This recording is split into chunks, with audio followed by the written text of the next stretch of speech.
Qui était Helen Keller? Helen Adam Keller est une auteure, militante politique et conférencière américaine. Elle a été la première personne sourde aveugle à obtenir un baccalauréat des arts.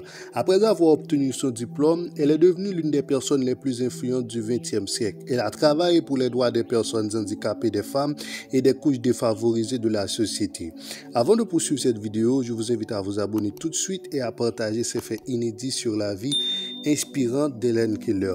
Début de la vie.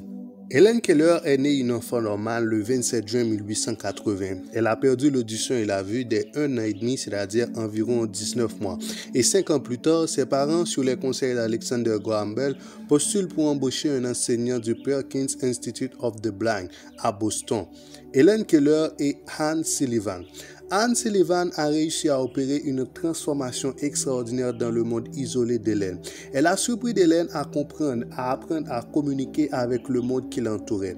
Elle acquiert par la suite une excellente éducation et devient une importante porte-parole des aveugles et des sourds.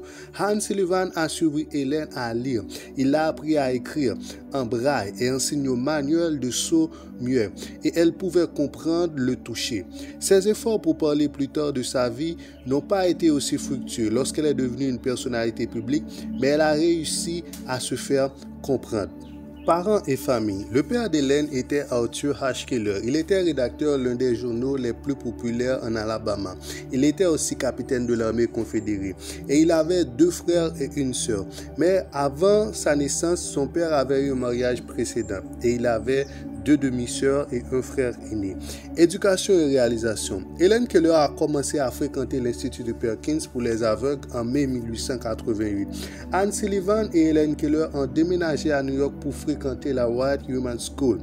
En 1896, ils retournèrent à Massachusetts et Helen entra à Cambridge School for Young Ladies avant d'être admise à Radcliffe en 1900.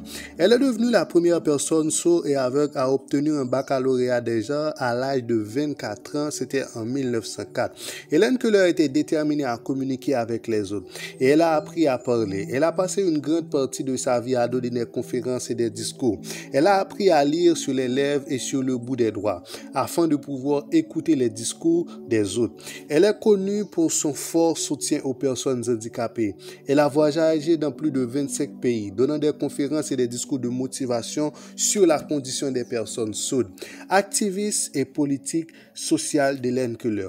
En dehors de cela, Keller était aussi une militante des droits des femmes, une militante politique, une militante sociale et une pacifiste. Elle a également contribué à la création de plusieurs fondations sur de différentes causes auxquelles elle croit, comme l'organisation d'Helen Keller International, aux côtés de Georges Kissier, qui consacre à la recherche de matières de vision de la santé et de la nutrition. Elle a également contribué à la fondation de l'Union américaine des libertés civiles. Écrit et carrière littéraire. Helen Keller a écrit un total de 12 livres publiés et plusieurs articles. Parmi ces livres, on compte Le roi des glaces, L'histoire de ma vie, Le monde dans lequel je vis, Hors du noir, My Religions, révisé et publié plus tard sous le titre de Light and My Darkness et bien d'autres. Des années plus tard, Helen Keller a subi plusieurs accidents vasculaires cérébraux en 1961 et a passé les dernières années de sa vie à la maison. Elle a passé une grande partie de son temps à collecter des fonds pour l'American Foundation for the Blind et elle est décédée dans son sommeil en juin 1968 à son domicile, situé à Connecticut. Quelques jours avant son anniversaire, c'est-à-dire elle allait avoir 88 ans, elle est enterrée à la cathédrale nationale de Washington, D.C. 6 faits intéressants sur la vie d'Helen Keller. 1. Helen Keller est l'élève la plus célèbre de l'école Perkins pour aveugles. 2. Elle a été nominée pour le prix Nobel de la paix en 1953. 3. Helen Keller et Anne Sullivan ont travaillé pendant 5 ans dans la vaudeville pour compléter leurs revenus. Elle a été promue 8e merveille du monde et a raconté l'histoire de sa vie. 4. Bien qu'aveugle et sourd, Helen était très politique et avait des opinions très intelligentes et bien arrêtées. 5. Elle était très amie avec l'écrivain Mark Twain et l'inventeur Graham Bell. 6. Le mot d'Helen fut eau. Lorsqu'elle comprit le lien entre la sensation de l'eau qui voulait sur sa main et qui roulait aussi sur son corps, elle décrivait le mot sur sa main. Elle a rapidement exigé d'apprendre autant de mots que possible. Anne Sullivan elle-même était malvoyante. Prix et distinction. 1. Elle a reçu la médaille présidentielle de la liberté en 1964. 2. Elle est classée parmi les 100 personnes les plus influentes du XXe siècle selon le magazine Time. 3. Un timbre commémoratif a été commis par le service postal. Ils ont remis à sa famille et à Helen Keller en personne en 1980. 4.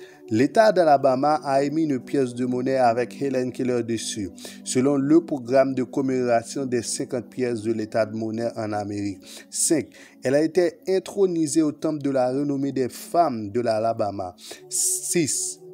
Elle était une femme vraiment extraordinaire. Maintenant, nous allons voir les citations les plus populaires d'Helen Keller. 1.